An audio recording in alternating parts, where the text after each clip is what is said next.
Thanks, Dean. It's great the way we can get up and humiliate ourselves. Just, just struggle. I was struggling with Ray. Sit down and think, shit, that was crap. Good job. Sorry, Ray. I'll start with the poem that looks like a donut on the outside, but it's really a... I said hand grenade. Hand grenade. Yeah. Feel free to use that. I never thought it looked like a donut, though. I think it's pretty scary. It starts with an epigraph by, well, let me find it first. I can't do two things at once. I can't do one thing at once. I'm a monotasker. I can't even, do the alphabet that well. I got it. I'm getting real close now. There we are. This is called Play Acting, and it has an epigraph by the great German something or another. We don't know what he is really. W.G. Sebald. I mean, he's not a novelist, and he's not a travel writer, and he's not exactly a philosopher. It's not entirely fictional. It's not entirely autobiographical. It's wonderfully mysterious stuff. But in this case, this is from a book of his called Campo Santo, and he says, the name of this poem is Play Acting. Early tribal cultures, while celebrating their rites of initiation or sacrifice, retained a very precise and subliminal awareness that the compulsive extremes to which they went were in essence mere play acting, even though the performance could sometimes approach the point of death. And something about that seemed very much like life itself. And hence this poem, which for me is actually a really long poem. The poems that I'll read after this are much shorter. This is like 3 poems. Something inside says there will be a curtain. Maybe or maybe not some bowing. Probably no roses, but certainly a chance to unverse or dehearse after all these acts.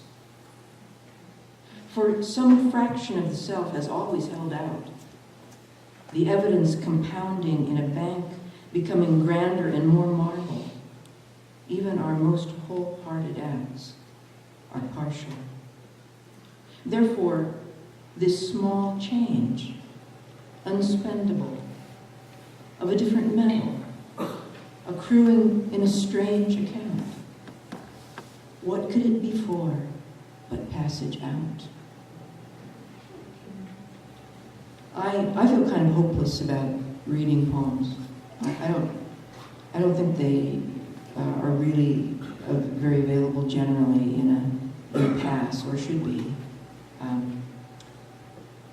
But we do our best. So many times somebody came up and said, "You're going to read your poems twice as you usually do," and I don't have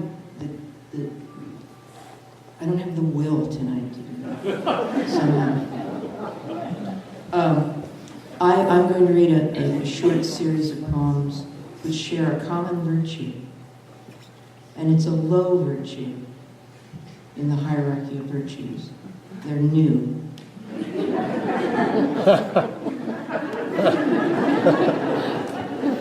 I wanted to start with this one because it's very cheerful. It's called In Case of Complete Reversal. And I'm very interested in fragments. I always read Lucretius, and this refers to seeds. Lucretius refers to seeds or atoms as the basic stuff of the universe. And this is kind of, Lucretius just pulls a lot of stuff out of his hat. So I thought I could pull this out of my hat, and I think it's quite cheering. I hope you will. In case of complete reversal, born into each seed is a small anti-seed, useful in case of some complete reversal. A tiny but powerful kit for adapting it to the unimaginable. If we could crack the fineness of the shell, we'd see the bundled minuses stacked as in a safe, ready for use if things don't go well. That's as good as it gets here, and then it takes a real slide. Well, actually, this one is still pretty thoughtful and not too depressing. This is something that I've been interested in, which is a Greek word, chiasmus, which is the name for a classic rhetorical device, which is essentially crisscrossing. Like when Robert Frost says, flowery waters and watery flowers. That gorgeous. To me, that's just a dazzling thing to do. It just gives me shivers. And I just love those crisscrosses. And this poem isn't very good, but I do get to send the word chiasmus on to you. Yes. And I'm using the crow as my ambassador here. Crisscrosses. Even how the crow walks is crisscrosses. You know, am I right about that? I have the feeling that the crow, they're kind of pigeon-toed and they're kind of crossing each other out all the time. Okay, good, okay. I don't research things. I just think of them and I hope I'm right.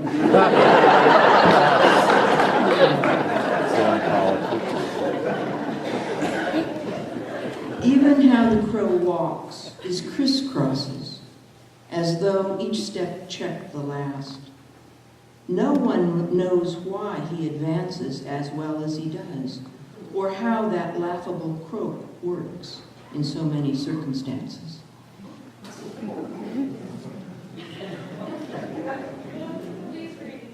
Okay.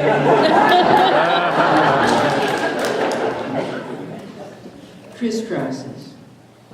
Even how the crow walks is crisscrosses, as though each step checked the last.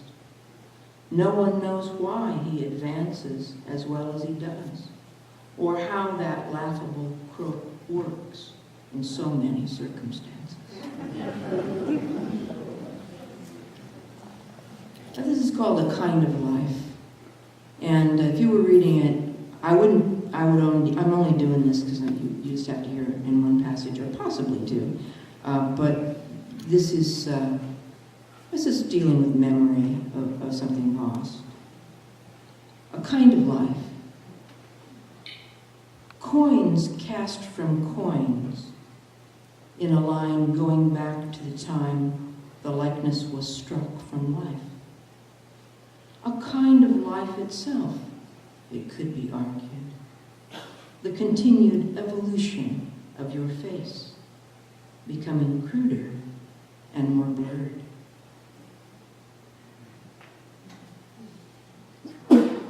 This little poem's called Medicine. Only after it's worked do we know it was medicine and wish we could remember and take it again. It's so close to nothing special, just a smaller dose than usual. I'll read it again. Only after it's worked do we know it was medicine and wish we could remember and take it again. It's so close to nothing special, just a smaller dose than usual.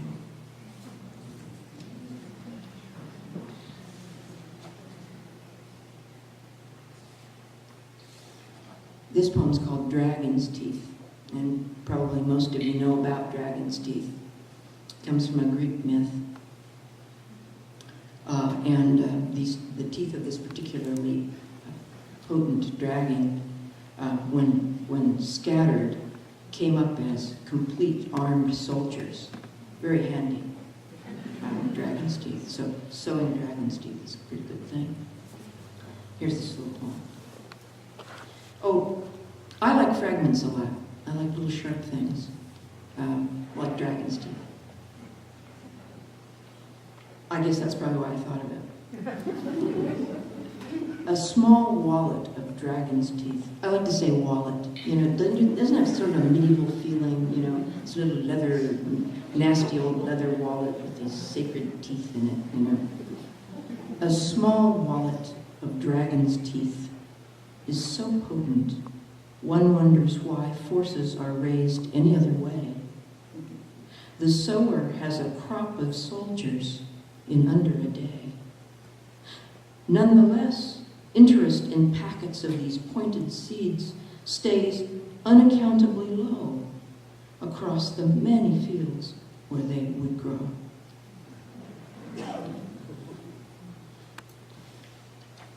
Here's a really long title. Why do we have to keep the shops open when no one comes? I think I wasn't feeling very happy this day. I think these were my shops. Here in the remote, unvisited, hopeless, chilly I'll start again. Here in the remote, ooh, that's so hard. Here in the remote, unvisited, hopeless, chilly provinces. You try that. That's just not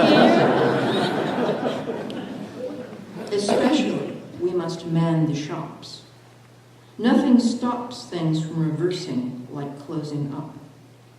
Any moment, a canned good or garment from your stock could make the difference. One particle is all it ever takes for a total fix. Being open is the trick, and maintaining a range of articles. It's a little hortatory poem. Self-exhortation.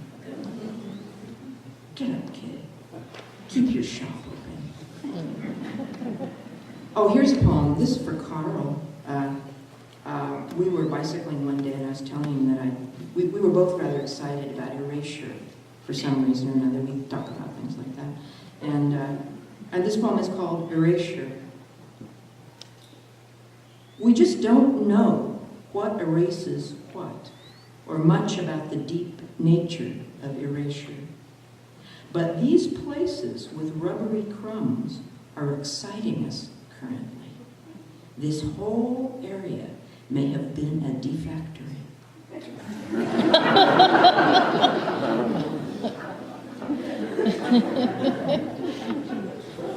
Two more. This one is called Small Concussions.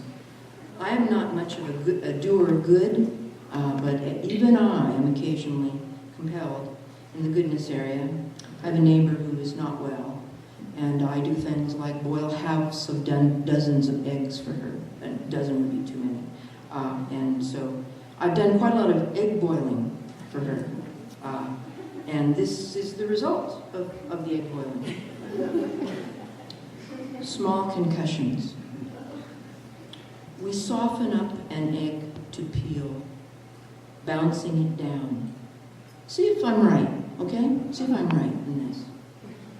We soften up an egg to peel, bouncing it down, going for a ring of small concussions all around. Am I right so far? Okay. It feels born for the palm, the way the fingers turn it like a dial, and how it rotates against the heel. Right? You know, kind of do that. Okay, all right. Once in a while, it's pleasant to stop to soften up something, even when it was perfect as it was. We hope this is one of the laws that stop with us. That's funny. And now I'm going to end with this little poem called First Birds. And at the dawn of my golden years, I noticed that dawn comes earlier. I even wake up well before it. I have a lot of poems about birds in the night, the first birds, a lot of poems like that. They're indicative of the time of life, I'm afraid. But this is a cheerful one. Oh, and thank you, everyone. This is marvelous turnout. Thank you. thank you so much for being here, and being so patient and putting up with all of this. First birds. All they have to do is get their beaks under the lid a crack and chip, and it always works. Day opens again, preserved perfectly, all its colors back.